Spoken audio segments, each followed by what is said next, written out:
want to know which way Nigeria is heading to. Many years after independence, we still find it hard to start. How long shall we be patient before we reach the promised land? Let's save Nigeria, so Nigeria won't die. Which way Nigeria? Which way? Which way Nigeria? Tell me which way to go. I love my fatherland. Oh yeah. I want to know. Yes, I want to know which way Nigeria is heading to. Every little thing that goes wrong, we start to blame the government. We know everything that goes wrong because we are part of the government. Let's save Nigeria, so Nigeria won't die. Which way Nigeria? Which way Nigeria? Tell me which way to go. Which way to go? I love my fatherland. Oh yeah. I want to know. Want to know which way Nigeria is heading to. Inefficiency and indiscipline. Oh yes, I want to welcome you to another edition of The Veil with Olutola Sofoluwe on Honor 103.5 FM. Yes, I want to start by saying Happy New Month to you out there, precious people out there, prestigious listeners and viewers from across the globe. This is Honor 103.5 FM, number 39 at Debajo Street, Kogi area of the New Bodija in this ancient and beautiful city of Ibadan, Oyo State, Nigeria. It's another beautiful and bright Monday morning here, the very second day of the 9th month of the year 2024. Yes, and it's another privilege to encounter life again, and I'm always grateful, and I hope you are grateful out there. Why? Because there is a God in heaven that had sustained us in life and has sustained life in us, and that's why we're here. If you're privileged to be watching or be listening to me right now, then you should be grateful to the Almighty Creator. This is Honor 103.5 FM. You can hook up with us on our Facebook page, Honor 103.5 FM, where you will be watching this program live. It's another edition of The Veil with Olutola Sofoluwe. On this program, it's it's a platform where we leave no stone unturned. We want to expose the hidden, and we make sure that obscurity gives way to illumination. We make sure that the concealed are revealed so that you will know exactly what is going on in our environment, especially as regards politics, governance, administration, and what have you. So sit tight and let's go on this beautiful and productive and wonderful voyage this morning. Once again, in behalf of our frontiers, Pastor Comrade Oluwaseun Samson Awodele Samao, and a host of others that are working with me in the studio today to bring this program forth to you. I have DJ Core in the house, I have Gifty in the house, I have a host of them in the house. And together, we shall be doing this beautiful job this bright Monday morning. Don't go away. This is Honor 103.5 FM. And the program is The Veil with Olutola Sofoluwe. Thank you. Remember that a simple step is the beginning of a million miles. Let's start right now to repeat ourselves so as to make the country smile. Let's save Nigeria, so Nigeria won't die. Which way Nigeria? Which way? Which way Nigeria? Which way to go? Which way to go? I love my fatherland. Oh sure. I want to know. Yes, I want to know.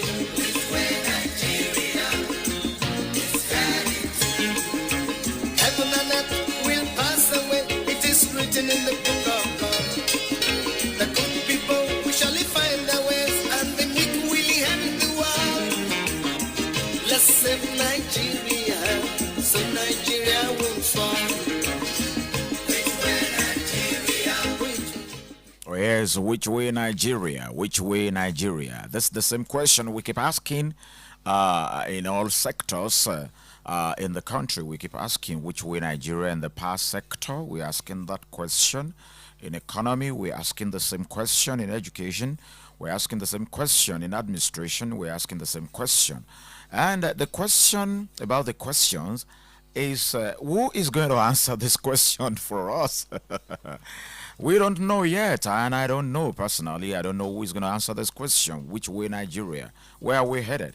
And what have we been doing? And what are we doing? And what are we intending to do to make sure that we stand strong as a nation? Well, because the way things are going, we have a lot of questions. Yes, Nigerians have a lot of questions. And do you want to talk about the security aspect of the nation? We know that the security architecture needs general overhauling. Yes, needs deliberate, intentional overhauling.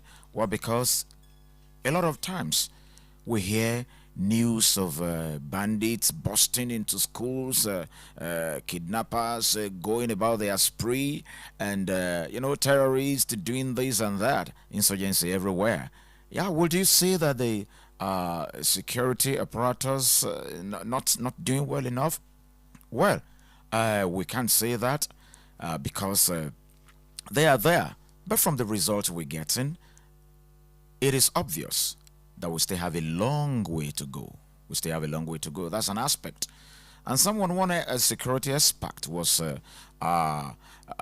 dropping a submission not too long ago, and I was saying that considering the massiveness, the vastness of our lands, if all the military men, if all our security men are lined up, there will still be enough space uncovered. So, boiling that to the fact that perhaps there's not enough manpower in that area. And also, another security expert mentioned the fact that there is sabotage. Yes, there are a lot of saboteurs frustrating the moves of the system from nipping this nefarious and unscrupulous elements to the board. Well, whichever way it is, all we know as Nigerians is that we still have a long way to go, and our security needs to be tightened. Yes, the architecture needs to be deliberately overhauled with intentional supervision and keen, monitoring. So that's on one side. And in the area of economy, you know that a lot of things are going on, and Nigerians are crying. Honestly, Nigerians are their side, they cry. Why? Because the market prices of commodities are on the high side. And not too long ago, the queue that we assumed would not show up in a hurry came up again, and it's still staring at our nostrils currently as we speak. Which way Nigeria? Which way Nigeria? Not alone, not that alone. In the area of education, there are a lot of question marks there also. Which way Nigeria? Which way to go? Recently, ASU sent some signals to schools, school teachers, and parents, proprietors, and all of that, of the fact that it is heart staggering that some of these jambites, when they get to the tertiary institutions with their so-called distinctions in those subjects, they can hardly handle anything. The question is, what happened? When? During what process? There are a lot of questions, but we know that someday, somehow, there will be light at the end of the tunnel. And I said that to someone. He said, how long is that tunnel? Don't go away. This is Honor 103.5 FM, and the program is The Veil with Olutola Sofoluwe.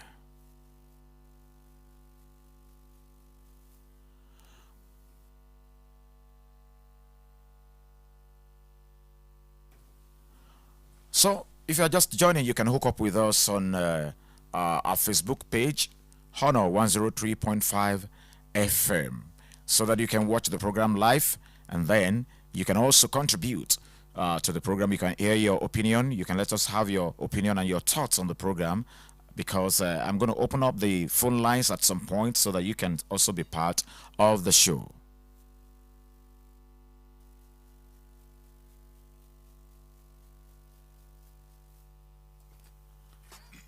Once you enter Ibadan to enjoy yourself, just go straight to March 4th Hotel.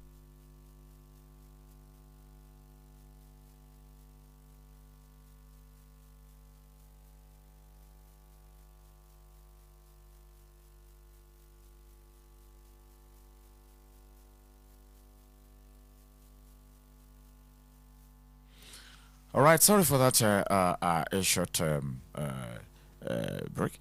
Yes, we're talking about a lot of areas in the country where we have question marks. The queue is everywhere in town, not just in one state, almost everywhere. Where the pump price goes for, about the pump prices are, they vary. Recently, I think I bought at my area. I bought it 1,000 naira right from the pump, 1,000 naira per liter, and that's not fantastic. That's not cool. And sometimes when you are in dire need of fuel, you go for the other alternative, which I got recently for 1,200 naira per liter, and how many Nigerians would do that continually, and the commercial drivers are complaining, and also the commuters are complaining. So, which way Nigeria? Which way to go?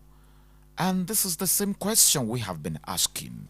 And I know you're asking the same question in your heart. And some people have even they lost the energy of asking the same question. They just left it the way it is, and so it is what it is, and then everybody goes on with life. But for the health, for the face of the country in the international community, I think something drastic has to be done.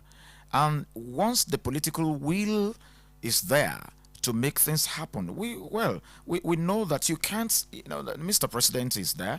You can't just become a president. You can't be the number one citizen of a nation if you, especially in the peculiarity of this country, if you don't have some political prowess and sagacity, which we believe that, of course, our leaders are aware of.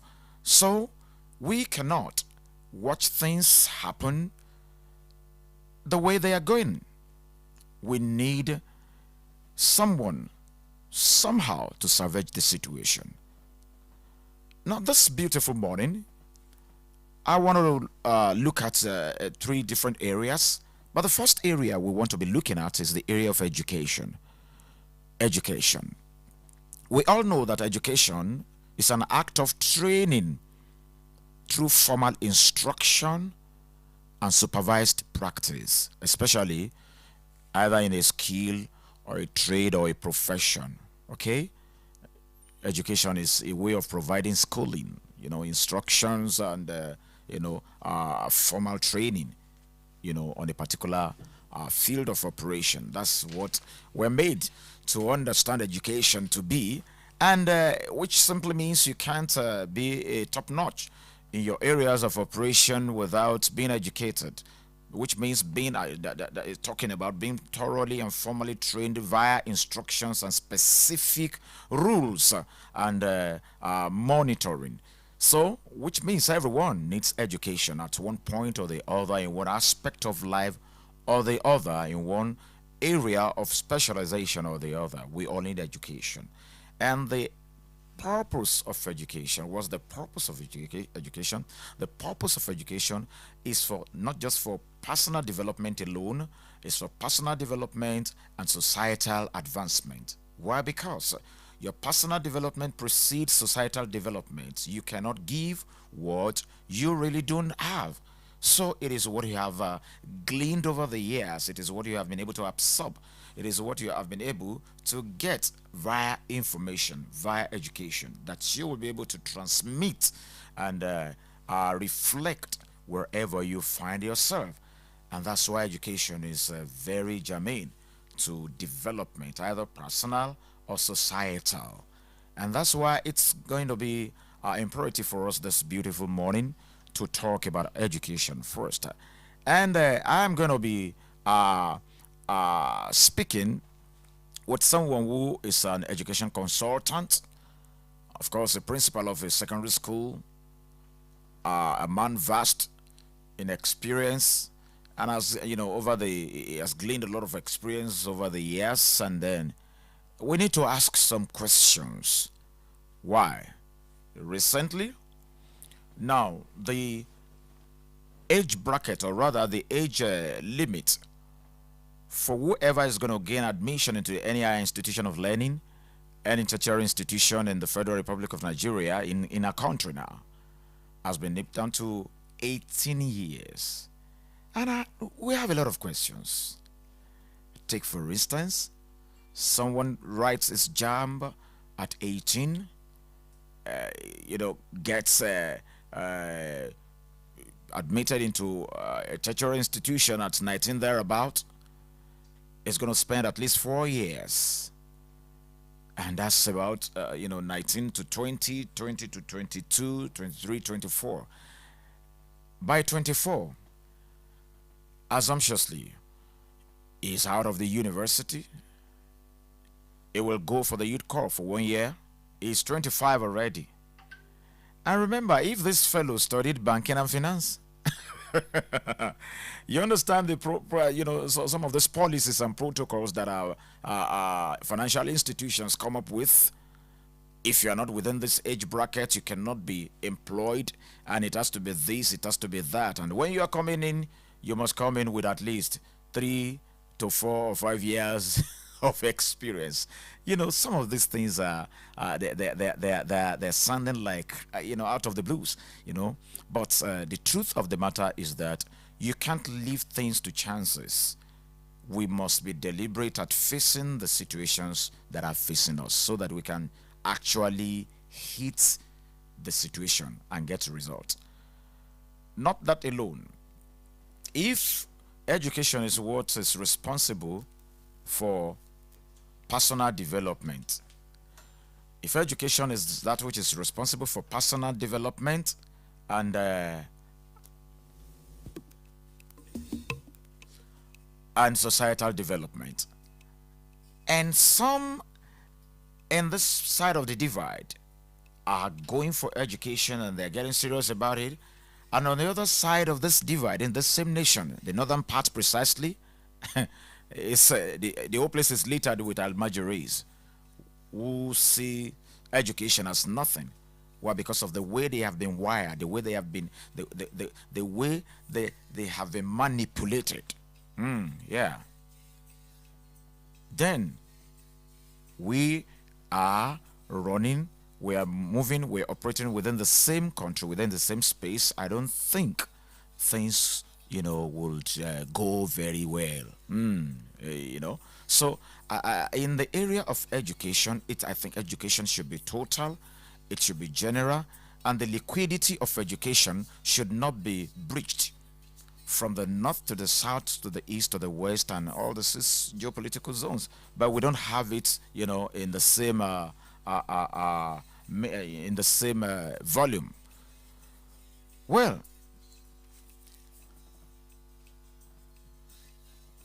this morning I'm going to be engaging someone. Like I said, is an education consultant. I'm talking of no other person but Dr. Festus Abodunde Winjobi. So it's going to be my guest this morning. And there are a number of questions you need to help us look into and respond to. Don't go away.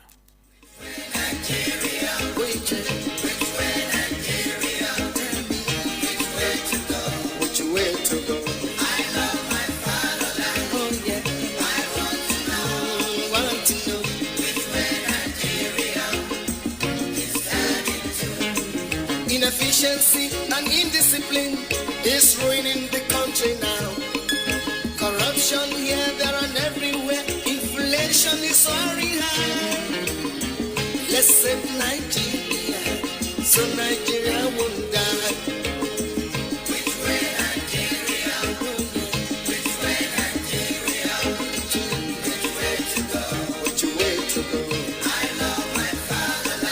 sure, sure. I want to know. Yes, I wanted to know which way Nigeria is heading to. We made mistakes during the oil boom, not knowing that was our doom. Some people now have everything, while many, many have nothing. Let's save Nigeria, so Nigeria won't fall. Which way Nigeria? Which way Nigeria? Which way to go? Which way to go? I love my fatherland. Oh yeah. I want to know. Yes, I want to know. Which way Nigeria? Yes, if you're just joining us, this is Honor 103.5 FM, and the program is The Veil with Olutola Sofoluwe. And yes, hello? Yes, I think my guest is on now. Yes, my guest is on. Hello. Yes, thank you very much. So I have him on right now. This is Dr. Festus Abodunde Winjobi. He's an education consultant and a secondary school principal. Dr. Festus, good morning to you, sir. Good morning, sir. How are you today? Yes, I'm good and grateful. And you, sir? I'm fine. I'm good. Oh, Good great. morning. Thank you very much thank you very much for being part of this show. Yes, we're talking, before I got through to you, I was talking about education, sir. As an education expert, as a consultant in that field, we are made to understand that education is an act of training, is the art of training by formal instruction and supervised practice, especially in a skill, trade, or in a profession. Is that correct, sir? You are right. You are right. Oh, That's beautiful. very much correct. And we are made to understand that education, the purpose of education basically is for personal development before societal development. Is that correct, sir? Exactly. Yes. That's how it goes. Okay, That's the lineage. which means before there could be societal development, there must be personal development first. There must be personal development, particularly from the angle of the parental upbringing. Okay, be it formal or informal? The responsibility first lies within the family setting. I mean the parents. Wow. Then the parents will now deem it fit to engage formally the education sector. I mean the school environment. Okay. Where the child will be well shaped for future experiences and knowledge, a way of acquiring knowledge, and for him to be well behaved in the society. So that is how education goes. Okay.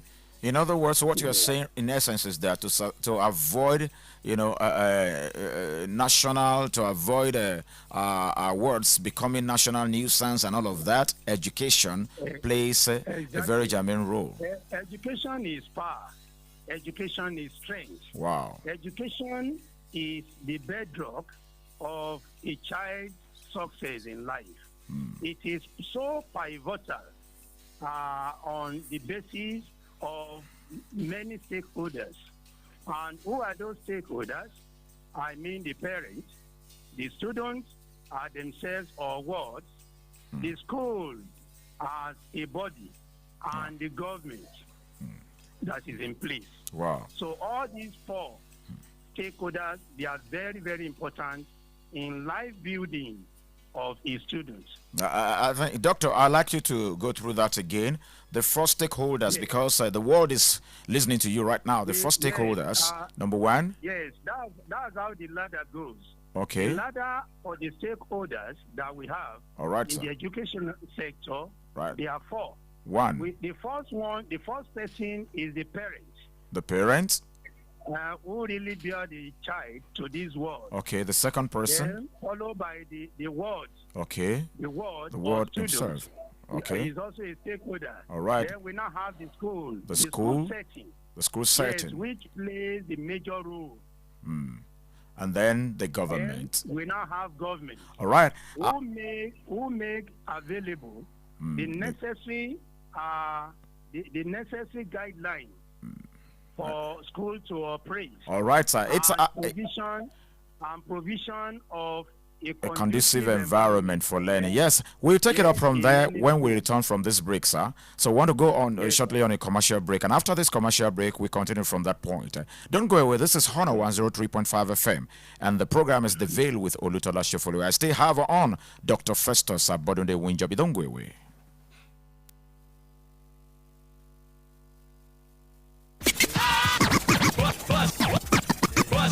On 103.5 FM. Nigeria, something big is here.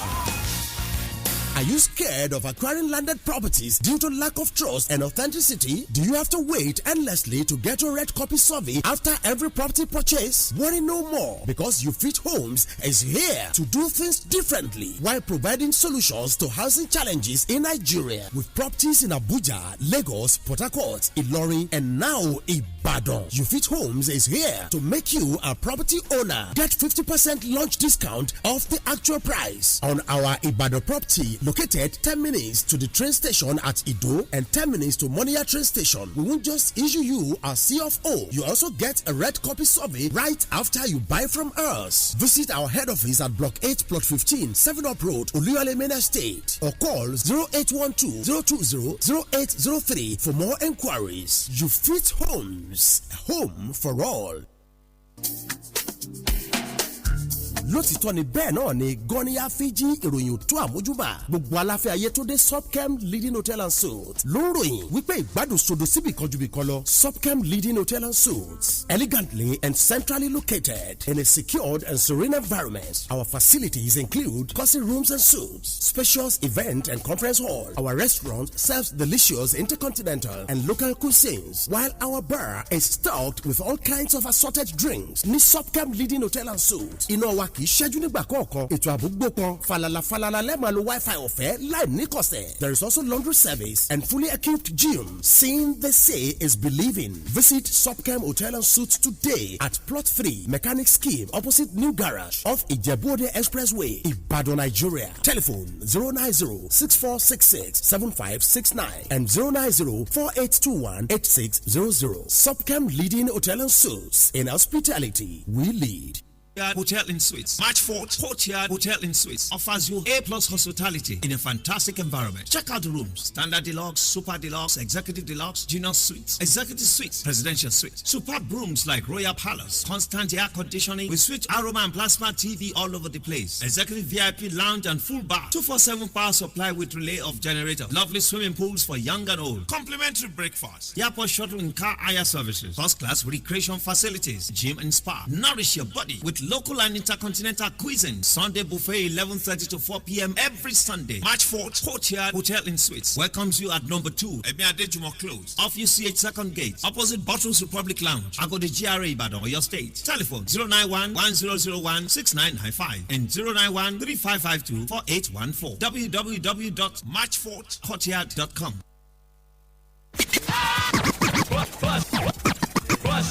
On 103.5 FM.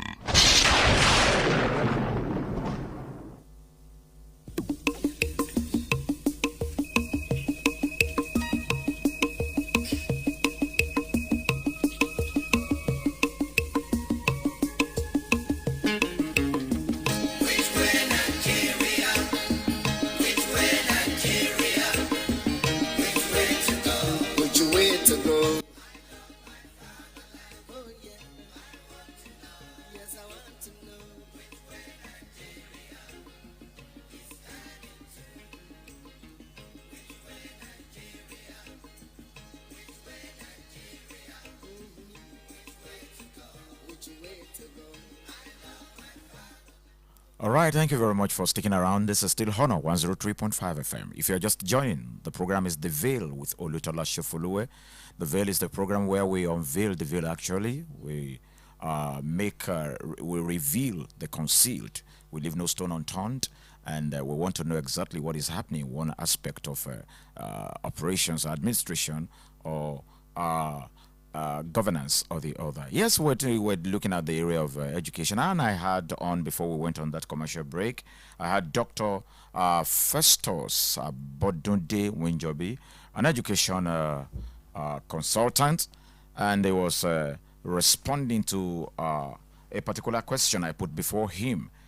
The last thing we discussed was the four pillars, or rather the four stakeholders in education. And he said, one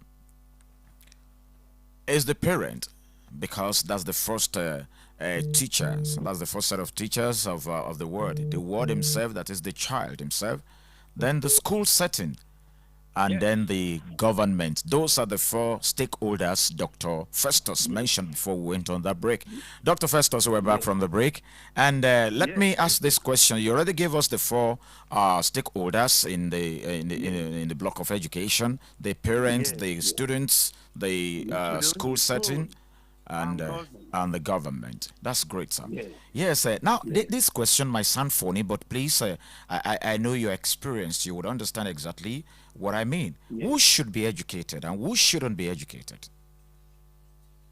Everybody needs to be well educated. Okay. Everybody, because when you talk about education, education is life.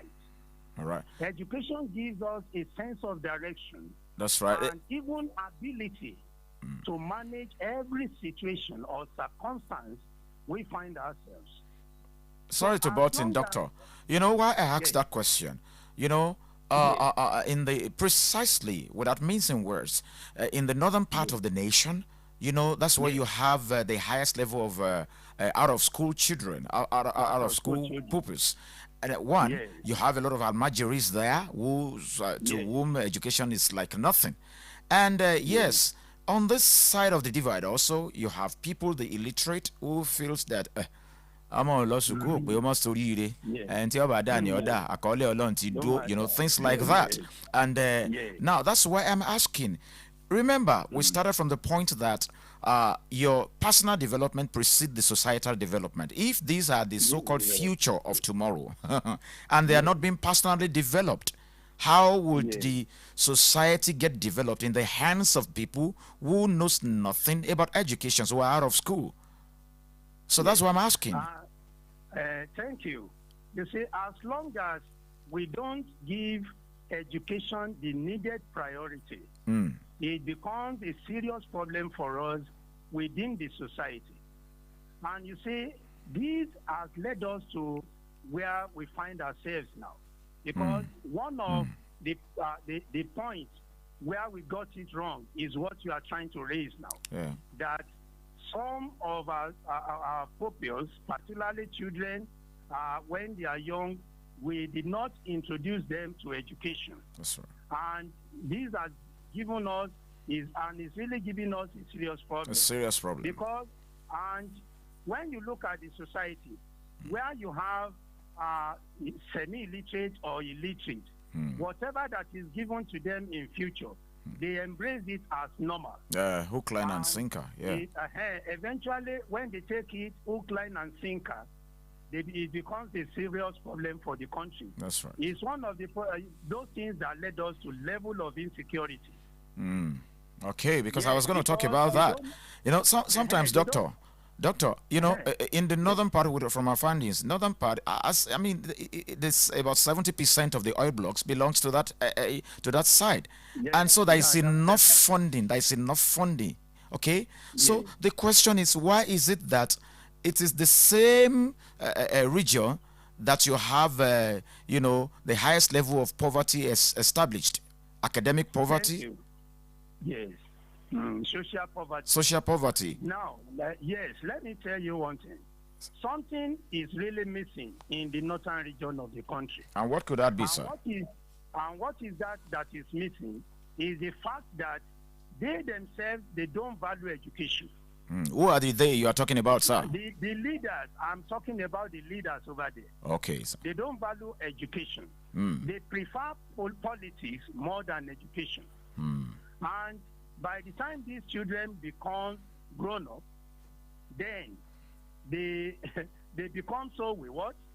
Then they do whatever they like. And sometimes they get out of control. Yes, and they are available for antisocial vices. And all these things, by the time it happens, as long as we are together as a nation, it will crop in and affect every region. Wow. Wow. So it's very important that some of the funds being released for educational management is being used for that purpose and should not be diverted in the northern part of the country. Okay. Here in the eastern part and the southern part, you discover that in the west there, you discover that people embrace education so much that they believe that it's non-stop. By the time you finish this program, you still want to go ahead and forge ahead and achieve another, get to another level. So that is our mentality here. Now, doctor, that statement just triggered something in me from the information available to us. That this student loan program, the scheme that is ongoing. Do you know that the rate at which the volume of funds that is going to the northern part of this nation is even higher than that which is coming to this side of the nation?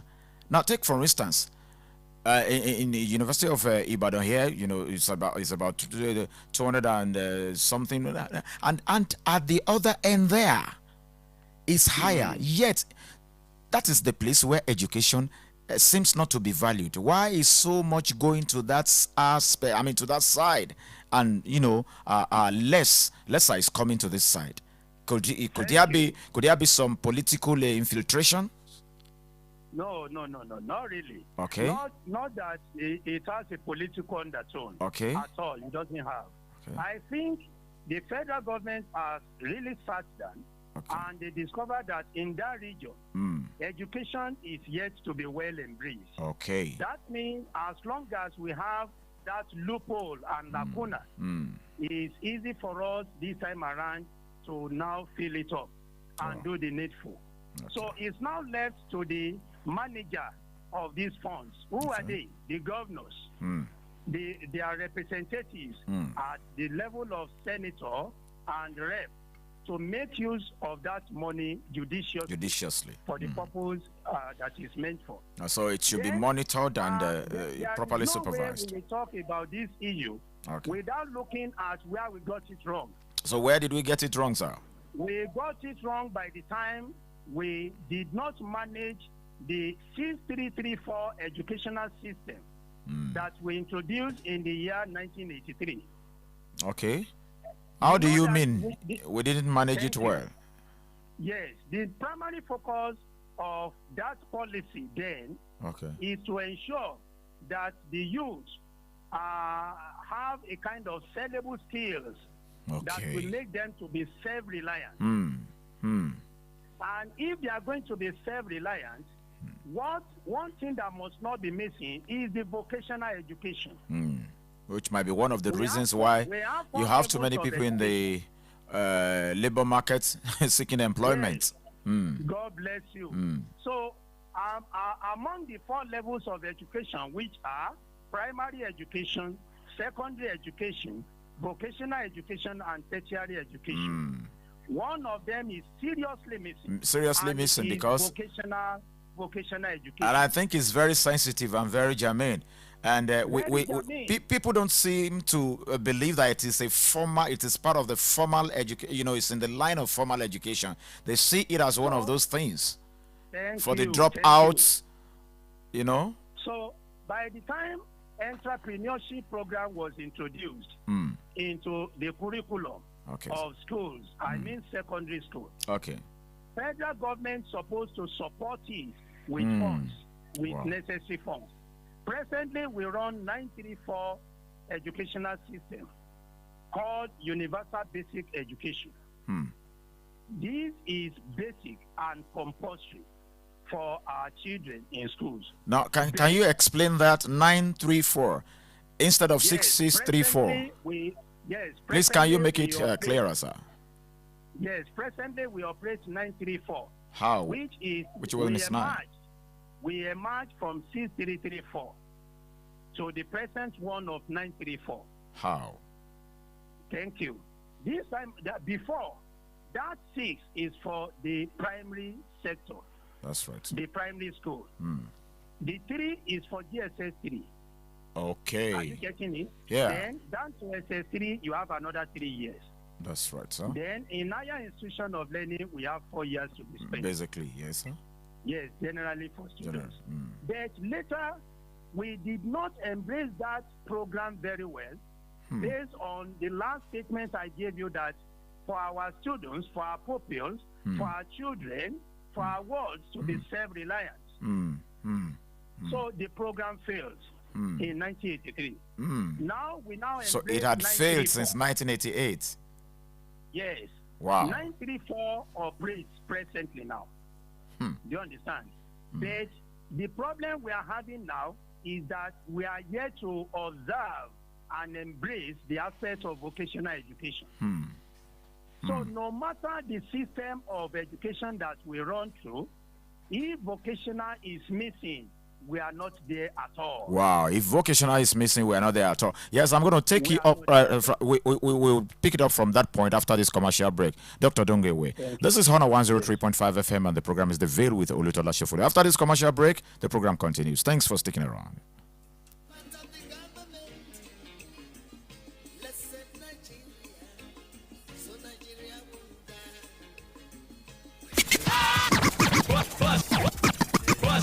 On 103.5 FM. Nigeria, something big is here.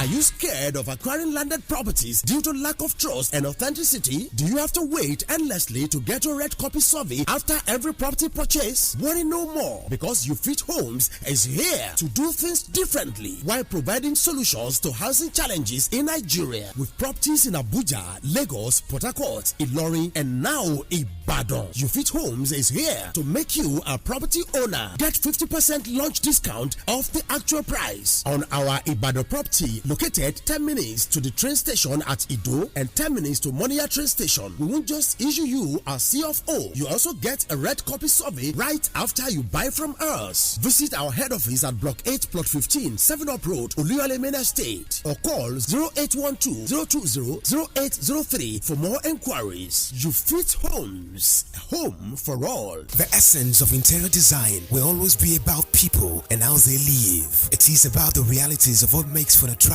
civilized, and meaningful home environment. This is our foremost concern at Mr. Johnson Furniture and Interior Decoration, and this is why we stay faithful to your own taste, because nothing you really like is ever out of style. Mr. Johnson Furniture and Interior Decoration, we specialize in importing and delivering quality royal beds, sofas, lights, and doors to every home across Nigeria. We are located inside Dogafort Filling Station in Lewura Junction, Akala Express, Ibadan. Call us up on 080-913-35706 or send a WhatsApp message to 090-445-30230. We don't just sell quality products. Our maintenance team is on standby to give free routine maintenance for a whole year after purchase. Mr. Johnson Furniture, our passion is to bring affordable luxury to every home and offices. On 103.5 FM. Yes, I want to know which way Nigeria is heading to. Which way Nigeria? Which way Nigeria? Which way to go? Which way to go? I love my fatherland. Oh yeah. I want to know. I want to know which way Nigeria is heading to. Many years after independence, we still find it hard to start. Yes, welcome back from that commercial break. Yes, before we went on the break, I was on with Dr. Festus, and we're discussing on the issue of education, where the vocational aspect of education got lost since 1988, thereabout. 83. Yeah, 83. Yeah. All right. Doctor, let me ask you these two questions together because of our time. Yes. Now, Yes. in Nigeria, we have about 52 federal universities, 53 Yes. state universities, and about 143 private universities. And yet, ASU is sending out signals to schools, teachers, proprietors, and parents, and all of that. about the evil of these push-up schools, that some of the students, by the time they got to the tertiary institutions, with their so-called, powered distinctions, powered, triggered, the padded distinctions, they are unable to solve simple fractions of arithmetic and so many other issues like that. Now, what's your take on the issue of educational quality within our system? So what do you see to that? So The quality of education is quite disheartening, disappointing, and so worrisome to witness this kind of development in our education sector. You see, was this the same system that produced our leaders? Yes, and we produce the so-called future leaders? That's why I started with the aspect of stakeholders involved. When all of us see ourselves as stakeholders that must contribute positively, all these acts of examination malpractice will not be there. Wow. As I speak with you, I work in a school as principal of school where there is zero tolerance, and we are known for it. Zero tolerance to examination malpractice. Wow. In fact, the teacher that will supervise a subject will not be the one that is taking it. Imagine. And the population of our students is quite enormous. Wow. Let me tell you one thing now, that these students, they are not morons. They are not dull. They are not weak. But by the time we don't allow them to read on their own and pass successfully, we affect them. Even we affect the grade that they will have at the end of the day. So there is need for us to prevent these kind of acts so that students will be able to sit down on their own, read, and pass well. All right, sir. Doctor, all right, sir. Let me ask this. Looking at the recommendation of UNESCO. Okay. There is no way we will discuss this issue without mentioning them. That's right. In the mid-1990s, under the leadership of Jacques Delos, the man made us to understand that the four pillars of learning must be well embraced. Okay. And this talk about number one, which is learning to know. Learning to know. The second one, learning to do. Learning to do. The third one, learning to live together. Learning to live together. And lastly, learning to be. Learning to be. All right. Let me ask this final question. Because of our time, we have to rush now. Let me ask this final question before we call it a date on the program. Now, the federal government, precisely the Minister of Education, Minister Tahir Mama, came up with the fact that, you cannot be admitted, you cannot have admission into a tertiary institution until you are a particular age, and it's been nipped down to 18. Now, what effect? Yes. So what's going to be in the implication on the society, on the students? Thank you. What an interesting question. An interesting question. Now, the topic has really generated a lot of furor. Okay. And it has sparked intense debate. Wow, you have to help me answer this in another 60 seconds, now, sir. The 18 years benchmark that federal government is trying to introduce is a laudable development.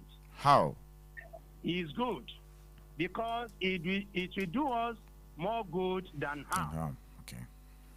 Prof. Tahir Maman, the current Minister of Education, made us to understand that some of these students, they are weaklings, they are toddlers, they are puppets, they are premature, they are juvenile, they are infantile, and they are highly inexperienced. How do we now address this situation? By the time a child is through at age 16 to gain admission to the university, can't we manage to create time for them to learn vocational or entrepreneur program that will make them fit into the society and become liberal in sustenance of all situations that we find ourselves in this country. One of the problems that it has caused us pushing students or wards into the university is that they have inability to manage success in future. Wow, that's a great point. They have the inability to manage success in the future, and I think because we have, doctor, we have to go. Yeah, that's true. I'm afraid we have to go right now. Yeah, in 1 minute, what's your advice? What's your final advice to the government, to the teachers and parents? My in 30 advice seconds. for all Yes, stakeholders, be it parents, students, school, and government, is for all hands to be on deck and ensure that our educational system is well embraced, improved upon, and at the end of the day, all of us, we are going to achieve greatly. Wow. Thank you. Thank you very much. It's on this note that I'm going to be drawing the curtain on today's edition of The Veil with Olutola Sofoluwe. It's been a very fantastic and educative and informative and progressive and productive session with Dr. Festus Abodunde Winjobi, an education consultant. I will want to say a very big thank you to you for honoring this invite, even though it's a conversation, but it's been a very, very beautiful one. And we do appreciate